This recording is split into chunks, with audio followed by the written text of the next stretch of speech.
सुप्रभात बच्चों, कैसे हैं आप सब। उम्मीद करती हूँ आप सब अच्छे होंगे। तो बच्चों, पिछली कक्षा में हमने पढ़ा था शब्द और वाक्य के बारे में। आज की कक्षा में हम पढ़ने वाले हैं अध्याय नंबर 4, जिसका शीर्षक है संज्ञा। तो इस अध्याय में हम जानेंगे संज्ञा के भेद। आओ बच्चों, पार्क में घूमने चलें। तो आप सब पार्क में गए हो ना, तो वहां पे आप क्या क्या देखते हो। जैसे यहाँ पे हमें एक चित्र दिया हुआ है, तो इस पार्क में हमें क्या क्या नजर आ रहा है। पेड़ नजर आ रहे हैं, बच्चे नजर आ रहे हैं व्यायाम करते हुए, बेटी और पिता नजर आ रहे हैं, एक आइसक्रीम वाला नजर आ रहा है, एक लड़का नजर आ रहा है, एक माली नजर आ रहा है, फूल नजर आ रहे हैं, पानी नजर आ रहा है। तो ये सब चीजें हमें यहाँ पे नजर आ रही है। आपने पार्क में क्या क्या देखा। हमने पार्क में देखा फूल, माली, तालाब, बच्चे, आइसक्रीम वाला, पेड़, चिड़िया, हरियाली। तो बच्चों, स्पष्ट है कि हम किसी भी वस्तु, स्थान, प्राणी या भाव को उसके नाम से पहचानते हैं, अर्थात नाम हम सबकी पहचान है। नाम ही व्याकरण में संज्ञा कहलाती है। यानी कि जो भी चीजें हमने देखी, उन चीजों को हमने कैसे पहचाना, उसके नाम से पहचाना कि ये पेड़ है, ये लड़का है, ये मालिन है, ये माली है, ये फूल है, ये लड़का है, ये बच्चा है, ये बच्चे हैं। तो ये क्या है, ये सारे नाम है और हम इन सब चीजों को नाम से ही जानते हैं। तो ये जो सारे नाम हैं, व्यक्ति के नाम, वस्तु के नाम, स्थान के नाम, ये सब क्या है, यही सब नाम संज्ञा कहलाते हैं। इन्हें व्याकरण में संज्ञा कहते हैं। तो व्यक्ति, प्राणी या वस्तु, स्थान या भाव के नाम बताने वाले शब्द को संज्ञा कहते हैं। अब हम यहाँ देखते हैं संज्ञा के भेद।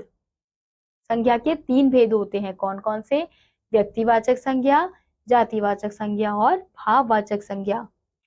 किसी विशेष व्यक्ति, वस्तु अथवा स्थान का नाम व्यक्तिवाचक संज्ञा कहलाता है। यानी कि जब किसी विशेष व्यक्ति की बात हो रही है, वस्तु की बात हो रही है या स्थान की बात हो रही है, तो उसे हम कहेंगे व्यक्तिवाचक संज्ञा। जैसे विशेष व्यक्ति यानी कि महात्मा गांधी, डॉक्टर राजेंद्र प्रसाद, BR अम्बेडकर। तो ये क्या है, ये विशेष व्यक्तियों के नाम है।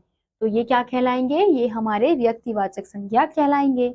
ऐसे ही विशेष वस्तु, गीता, रामायण, बाइबल, कुरान, तो ये क्या है, ये विशेष वस्तुओं के नाम है। तो ये हमारे व्यक्तिवाचक संज्ञा कहलाएंगे। ऐसे ही यहाँ पे दिया है महात्मा गांधी, रामायण, दिल्ली, मनुष्य, पुस्तक, अध्यापिका। महात्मा गांधी, रामायण, दिल्ली, तो ये विशेष व्यक्ति, वस्तु और स्थान के नाम है। तो इसलिए ये क्या है, ये हमारे व्यक्तिवाचक संज्ञा है। अब किसी विशेष जाति या वर्ग का बोध कराने वाले शब्द क्या कहलाते हैं, जातिवाचक संज्ञा कहलाते हैं। जैसे मनुष्य, पुस्तक और अध्यापिका।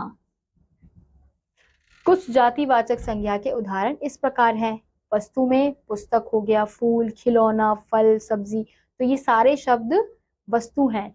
तो ये पुस्तक जाति का बोध करा रहे हैं, फूल फूल की जाति का बोध करा रहे हैं, खिलौना खिलौना की जाति का बोध करा रहे हैं, फल की जाति का बोध करा रहे हैं, सब्जी की जाति का बोध करा रहे हैं। ऐसी प्राणी में लड़की जाति का बोध हो रहा है, औरत वही स्त्री जाति का बोध हो रहा है, अध्यापिका की जाति का बोध हो रहा है, आदमी, पशु, पक्षी, ये सारे नाम किसी प्राणी की जाति का बोध करा रहे हैं। ऐसी स्थान, राज्य, देश, घर, विद्यालय, शहर, इमारत, पहाड़ आदि, ये सारे जाति का बोध करा रहे हैं। तो इन्हें क्या कहेंगे, इन्हें हम जातिवाचक संज्ञा कहेंगे। अब जो संज्ञा शब्द किसी के गुण, दोष, दशा व भाव आदि के बारे में बताए, वे भाववाचक संज्ञा कहलाते हैं। भाववाचक संज्ञाओं को हाथ से छुआ अथवा देखा नहीं जा सकता, इन्हें केवल अनुभव किया जा सकता है। यानी कि भाववाचक संज्ञा उन्हें कहते हैं जब हम किसी भी चीज को महसूस करते हैं, अनुभव करते हैं, वो हमारे भाववाचक संज्ञा में आते हैं। उन्हें ना हम देख सकते हैं, ना ही छू सकते हैं। जैसे बुढ़ापा हो गया, ईमानदारी हो गया, प्रेम हो गया, तो ये क्या है, हमारे भाववाचक संज्ञा है। कुछ शब्द भाववाचक संज्ञा होते हैं, जैसे सत्य, मृत्यु, दर्द आदि अन्य शब्द। कुछ भाववाचक संज्ञाएं संज्ञा सर्वनाम, क्रिया व विशेषण शब्दों से बनाई जाती है।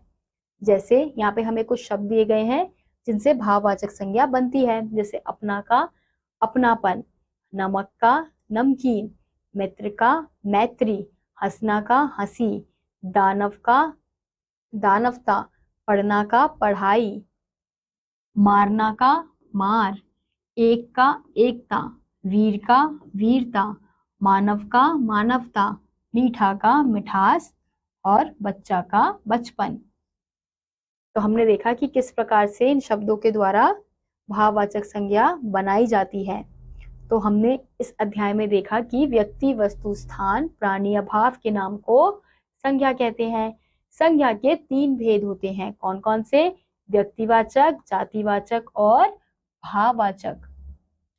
व्यक्तिवाचक संज्ञा किसी विशेष व्यक्ति, वस्तु, स्थान के नाम का बोध कराती है, जैसे प्रेम, निशा, हिमालय, जम्मू आदि अन्य शब्द।